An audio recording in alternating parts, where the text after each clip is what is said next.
सरकार ने जवाब में दिया कि हाँ 3 सालों में हमने 357 लोगों को नौकरी दे दी। अब युवा क्या करेंगे? देखिए, 10 उंगली बराबर नहीं होती है ना। कुछ कुछ काम हो पाते हैं, कुछ कुछ काम संस्था के चलते या फिर सरकार के कार्यों के चलते कहीं ना कहीं लटक जाती है। बेरोजगार आंकड़े पे जाएं तो झारखंड 14% में आता है। आज हम 14% से लड़ने की बात कर रहे हैं। शुरुआत होगी तभी तो आगे जाके हम ठीक करेंगे।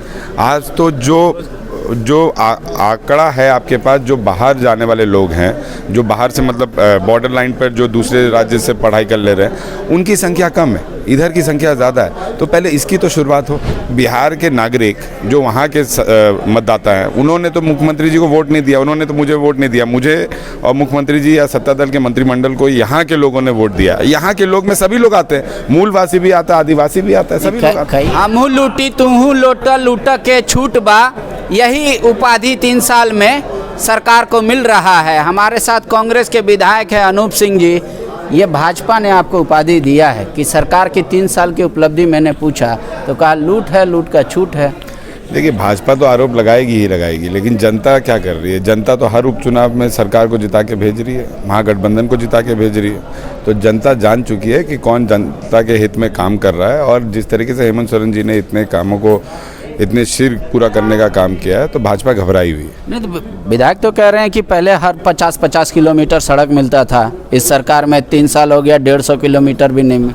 विधायक क्या कह रहे हैं उससे हम लोग को फर्क नहीं पड़ता। सत्ता दल के कामों को लेकर जनता क्या कह रही है इससे हमें फर्क पड़ता है। उनका तो काम है आरोप लगाना, वो तो आरोप लगाएंगे ही लगाएंगे। विधायक आपके सत्ता पक्ष के विधायक जेएमएम के यहाँ लेटे हुए थे, कह रहे थे कि हमारा हॉस्पिटल ठीक नहीं हो। कोई भी क्षेत्र की मांग को लेकर अगर कोई विधायक विधानसभा पटल पर धरना पर बैठता है तो उसका अधिकार है वो, और निश्चित तौर पर हर जनप्रतिनिधि को बैठना चाहिए अगर उसके क्षेत्र में काम नहीं हो रहा। इसका तो अर्थ ये हुआ ना कि सत्ता पक्ष के भी विधायकों का काम नहीं हो। देखिए, 10 उंगली बराबर नहीं होती है ना। कुछ कुछ काम हो पाते हैं, कुछ कुछ काम संस्था के चलते या फिर सरकार के कार्यों के चलते कहीं ना कहीं लटक जाती है।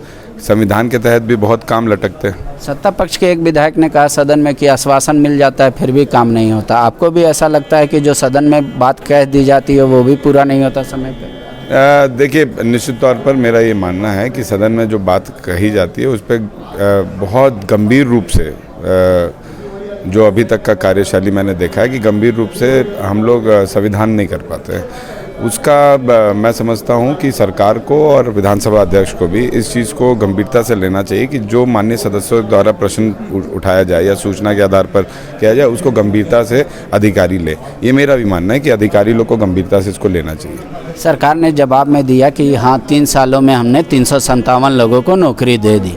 अब युवा क्या करेंगे? देखिए, जो आप चीज़ बात कर रहे हैं वो सरकार ने एक माननीय सदस्य के क्वेश्चन पूछने पर दिया। उस माननीय सदस्य को सरकार के एक विभाग ने ये जानकारी दी।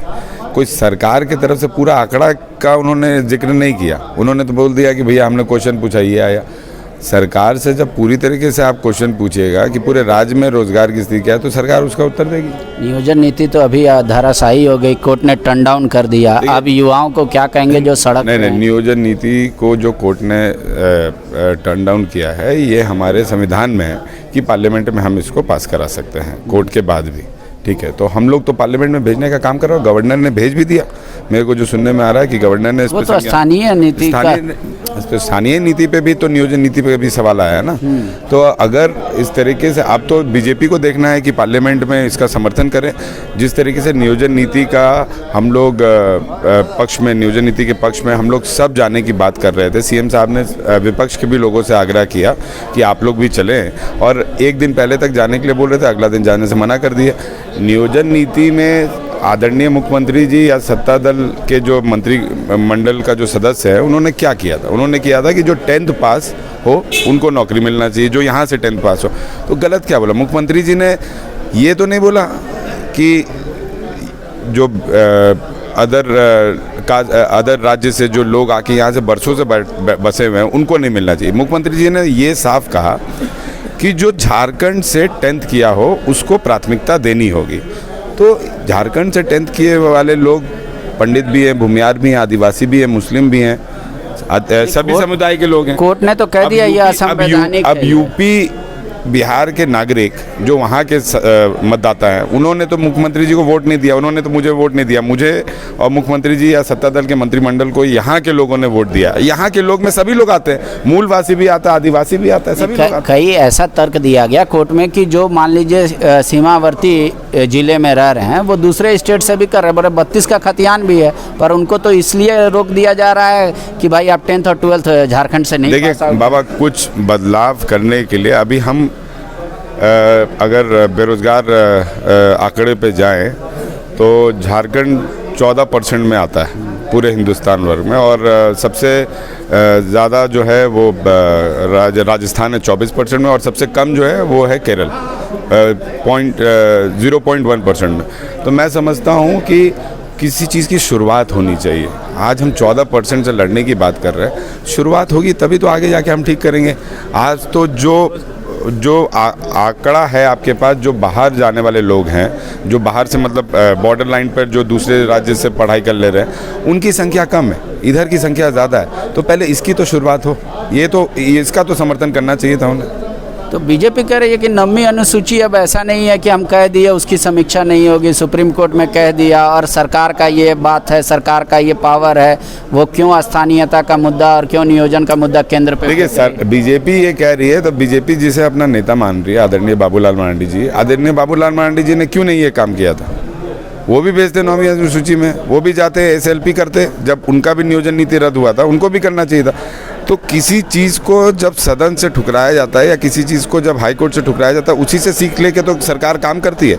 हम लोग ने सीख लेने का काम किया, तभी तो 9th सेशन में भेज रहे हैं। नहीं, सरकार तो अभी तक सीख नहीं ले। 3 नियोजन नीति रद्द हुए झारखंड के। या तो विधि विभाग कमजोर है सरकार का, या तो सरकार की मंशा ही नहीं होती, चाहे सरकार किसी की भी हो।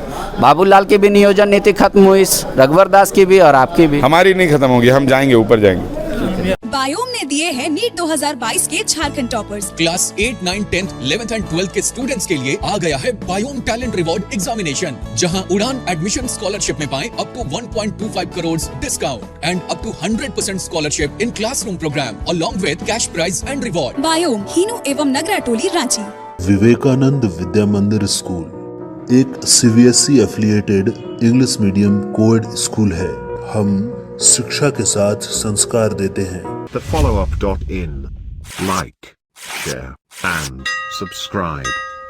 www